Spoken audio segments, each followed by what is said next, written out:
Hello friends. आज का हमारा टॉपिक है इन्फ्लेशन, जिसका पार्ट 3 जो एक्सप्लेन करेगा कॉस्ट पुश इन्फ्लेशन के बारे में।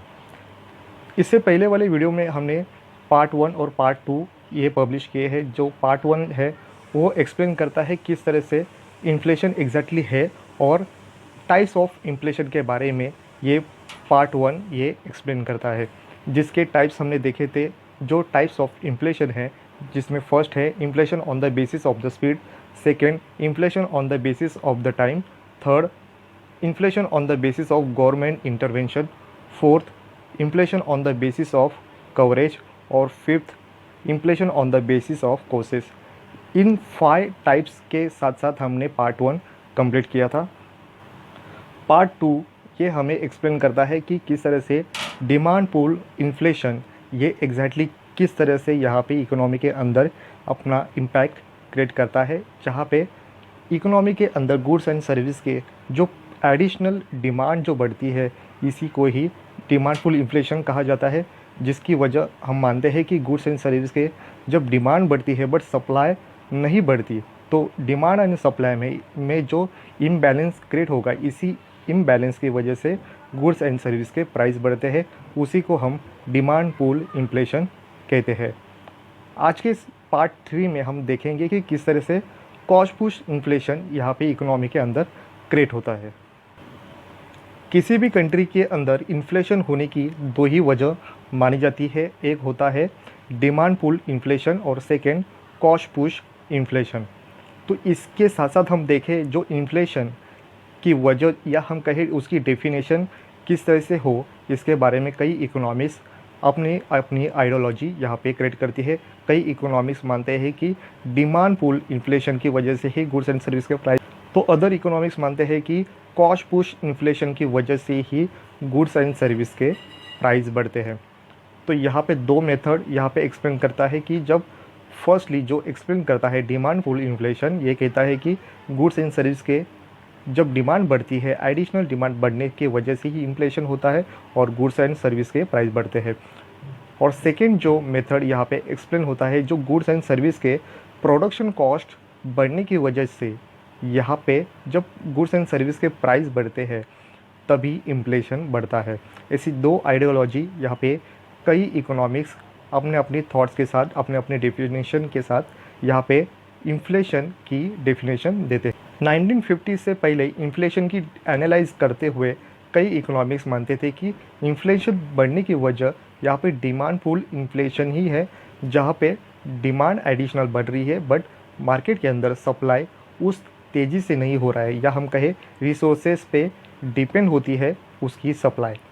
और उसी के साथ मैन्युफैक्चरिंग उस तरह से, जिस तरह से डिमांड बढ़ रही है उस तरह से सप्लाई नहीं होने की वजह से ही यहाँ पे जो डिमांड पुल इन्फ्लेशन है, इसी से ही बेस करता था कि किसी भी कंट्री की इन्फ्लेशन अगर बढ़ती है तो उसकी वजह डिमांड पुल इन्फ्लेशन ही होती है। बट ये जो कॉन्सेप्ट है, ये कॉन्सेप्ट 1950 के बाद ये चेंज होता हुआ दिखाई देता है, जिससे कॉस्ट पुश इन्फ्लेशन ये कॉन्सेप्ट या ये एनालाइज भी यहाँ पे इम्पोर्टेंट रोल देती है कि क्योंकि किसी भी गुड्स एंड सर्विस की जो प्रोडक्शन कॉस्ट अगर बढ़ती है, ये बढ़ेगी तभी तो उसके कॉस्ट भी बढ़ेंगे और उसकी प्राइस भी बढ़ेगी, और ये भी यहाँ पे important role cost push inflation देती है। और इसी कॉन्सेप्ट को फिर आगे जाके न्यू थ्योरी ऑफ इन्फ्लेशन के साथ माना जाता है।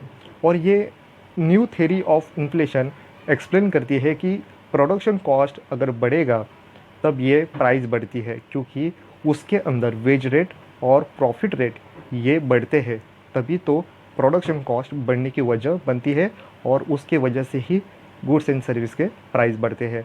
और जब गुड्स एंड सर्विस के प्राइस बढ़ेंगे तब ये इन्फ्लेशन कई परसेंटेज से इकोनॉमी के अंदर उभरता है, और ये इन्फ्लेशन की वजह से ही किसी भी पर्सन को गुड्स एंड सर्विस को एडिशनल चार्ज या हम कहें एडिशनल पैसे खर्च करने होते हैं। इसी को ही यहाँ पे इन्फ्लेशन कहा जाता है।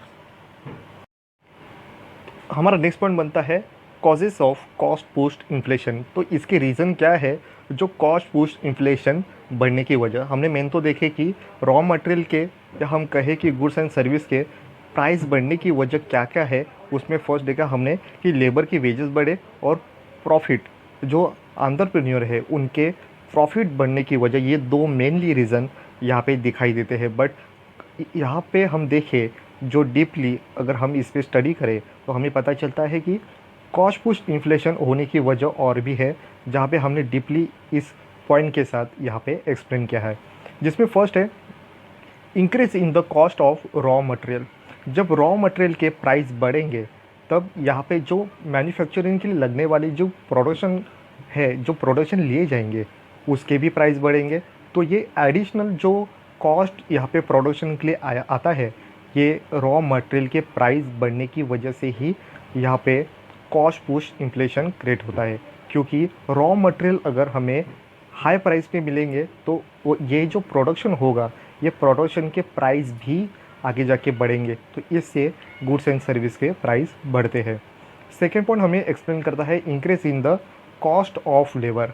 अगर लेबर के वेजेस अगर बढ़ते हैं तो ये एडिशनल यहाँ पे कॉस्ट प्रोडक्शन किसी भी गुड्स एंड सर्विस की बनती है, तब ये एडिशनल कॉस्ट बढ़ता है। बट यहाँ पे प्रोडक्शन यहाँ पे इंक्रीज नहीं होता, बट यहाँ पे कॉस्ट इंक्रीज होता है। जो लेबर की वेजेस के साथ साथ ये कॉस्ट बढ़ते हैं। थर्ड पॉइंट हमारा एक्सप्लेन करता है नेचुरल डिजास्टर।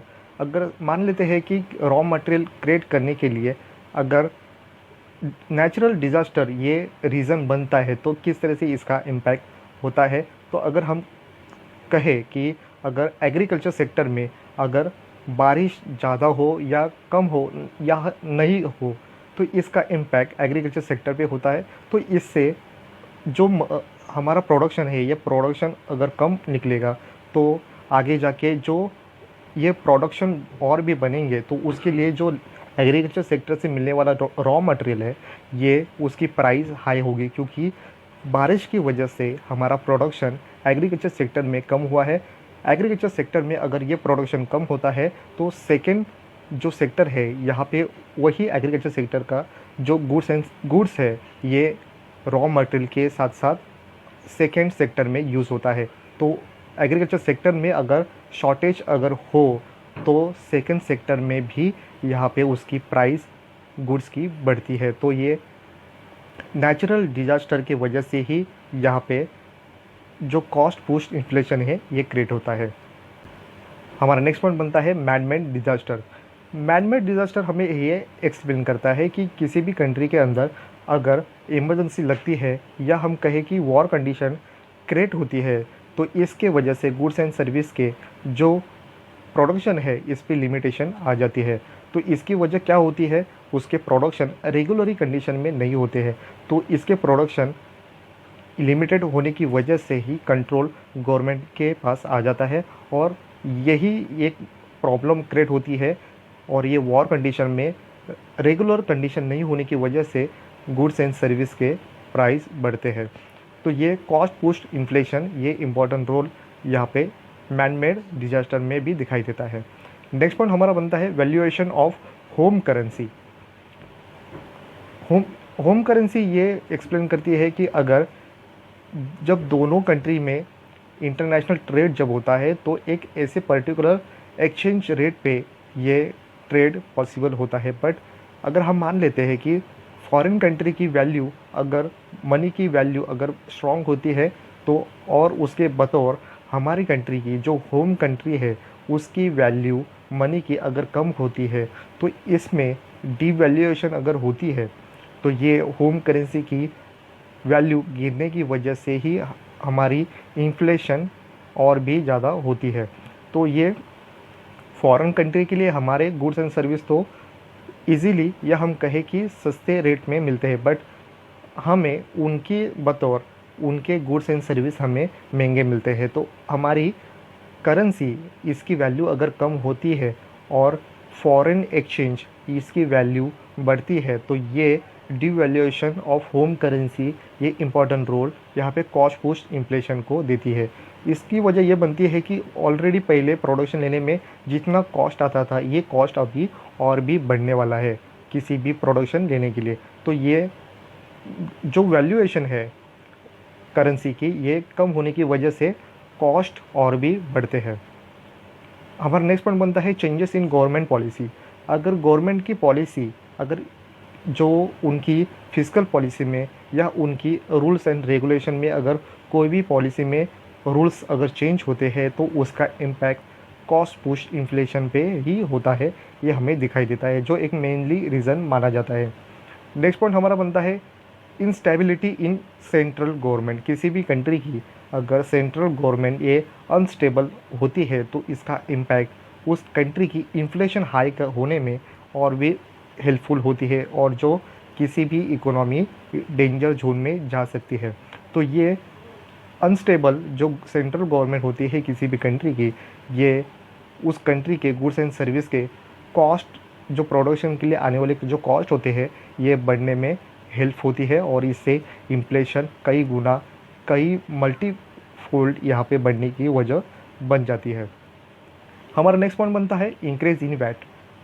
गवर्नमेंट जो वैट लगाती है गुड्स एंड सर्विस के जो ट्रेड में होते हैं, ये वैट अगर बढ़ते हैं तो उसके साथ साथ यहाँ पे गुड्स एंड सर्विस के जो प्रोडक्शन कॉस्ट है ये भी बढ़ते हैं। तो ये इम्पोर्टेंट रोल भी यहाँ पे वैट का यहाँ पे दिखाई देता है। और लास्ट हमारा जो रीज़न है, ये रीज़न हमें कहता है कि हायर इनडायरेक्ट टैक्सेस।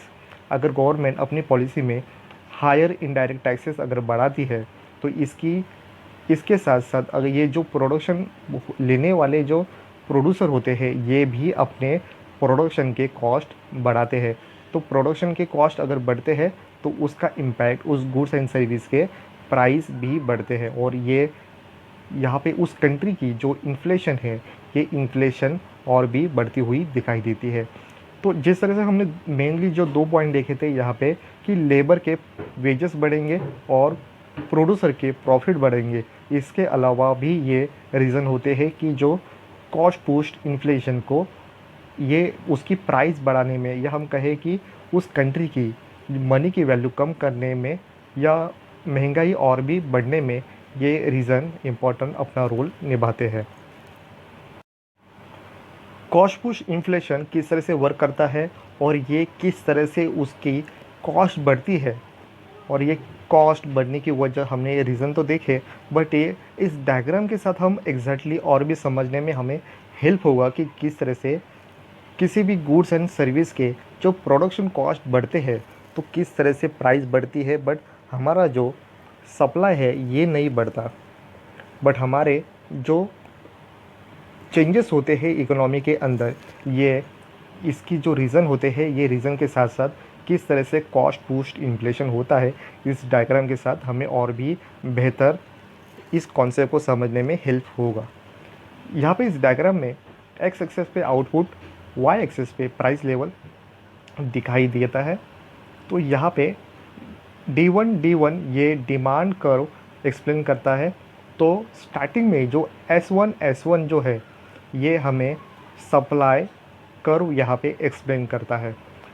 स्टार्टिंग में जो हमें S1 और D1 ये दोनों ई पॉइंट पे इंटरसेक्ट करते हैं, और यहाँ पे इक्विलिब्रियम कंडीशन यहाँ पे इकोनॉमी के अंदर क्रिएट होता है। जब सप्लाई कर्व S1 से E1 तक जाता है तो इसका मीनिंग ये होता है कि उस कंट्री की जो फुल एम्प्लॉयमेंट कंडीशन नीचे से ऊपर E1 पॉइंट तक जाती हुई यहाँ पे फुली यूटिलाइज होती है, और S1 से E1 तक उस कंट्री की फुल एम्प्लॉयमेंट कंडीशन वर्क करती है। और इसी कंडीशन से डिमांड कर्व D1 और सप्लाई कर्व S1 यहाँ पे एक दूसरे के साथ इंटरसेक्ट करते हैं, और ई पॉइंट में यहाँ पे इक्विलिब्रियम कंडीशन क्रिएट होने के साथ साथ हमारा आउटपुट OM1 और प्राइस P1, जो OP1 ये कंडीशन हमें दिखाई देती है। तो इस तरह से इस कंडीशन में हमें दिखाई देता है कि किस तरह से सप्लाई और डिमांड में इंटरसेक्ट होने के साथ साथ किस तरह से आउटपुट OM1 और प्राइस OP1 क्रिएट होती है। अगर हम मान लेते हैं कि अगर प्रोड्यूसर अपना प्रॉफिट बढ़ाने में या कॉस्ट पुश बढ़ता है, ये किस तरह से बढ़ेगा।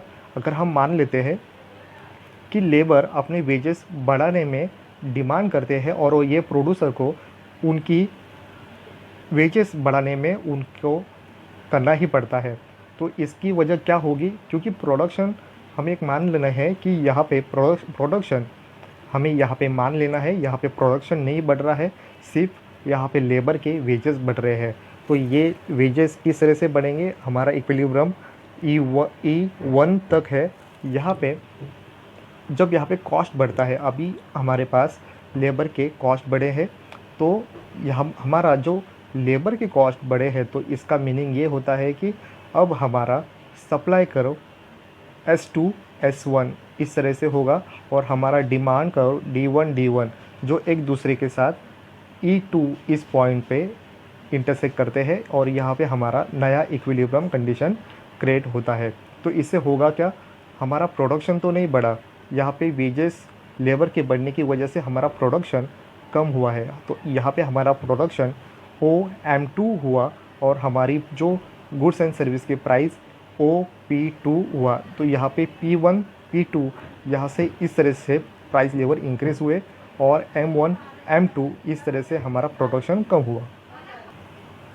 अगर ये सिलसिला ऐसे ही चलता रहा और लेबर के वेजेस ऐसे ही बढ़ते रहे, बट हमारे प्रोडक्शन में अगर कुछ भी चेंजेस नहीं हो रहे हैं, सिर्फ और सिर्फ लेबर के वेजेस बढ़ रहे हैं, जो एडिशनल यहाँ पे कॉस्ट उस गुड्स एंड सर्विस को प्रोड्यूस करने में जो प्रोड्यूसर है उसे देने होते हैं, क्योंकि उसको एडिशनल यहाँ पे प्रॉफिट नहीं हो रहा है। तो यहाँ पे लेबर के वेजेस और भी बढ़ेंगे, तो यहाँ पे हमारा S3 S1 और जो सप्लाई करो है और D1 D1 ये एक दूसरे को E3 इस पॉइंट पे इंटरसेक्ट करते हैं, और यही E3 हमारा इक्विलिब्रियम कंडीशन बनेगा। तो यहाँ पे हमें क्या समझ में आएगा कि हमारा आउटपुट और भी कम होता है, जो M2 से M3 हुआ, तो अब भी हमारा टोटल आउटपुट OM3 हुआ, और हमारी प्राइस लेवल ये OP3 हुई, जो P2 से P3 तक और भी बढ़ती हुई दिखाई देती है। तो यहाँ पे इसी कंडीशन को यहाँ पे किस तरह से एक्सप्लेन होता है कि कॉस्ट पुश इन्फ्लेशन किस तरह से वर्क करता है। तो इन शॉर्टली हम समझे कि प्रोडक्शन में इंक्रीज़ नहीं हो रहा है, बट उसको लगने वाले रॉ मटेरियल हो, लेबर के वेजेस हो, या प्रोड्यूसर के प्रॉफिट अगर बढ़ते हैं, तो यही रीज़न मेनली माना जाता है कॉस्ट पुश इन्फ्लेशन होने की वजह। जहाँ पे प्रोडक्शन में या हम कहें आउटपुट भी इंक्रीज़ नहीं हो रहा है, बट जो कॉस्ट है प्रोडक्शन लेने के लिए उसके प्राइस बढ़ते जाते हैं और आउटपुट कम होता है। इसी कंडीशन, यही डायग्राम हमें कॉस्ट पुश इन्फ्लेशन को एग्जैक्टली किस तरह से होता है, और किस तरह से किसी भी कंट्री की इकोनॉमी को किस तरह से ये कॉस्ट पुश इन्फ्लेशन इम्पैक्ट करता है, ये समझ में आ सकता है। तो इस तरह से आज की इस वीडियो में बस इतना ही। Thank you.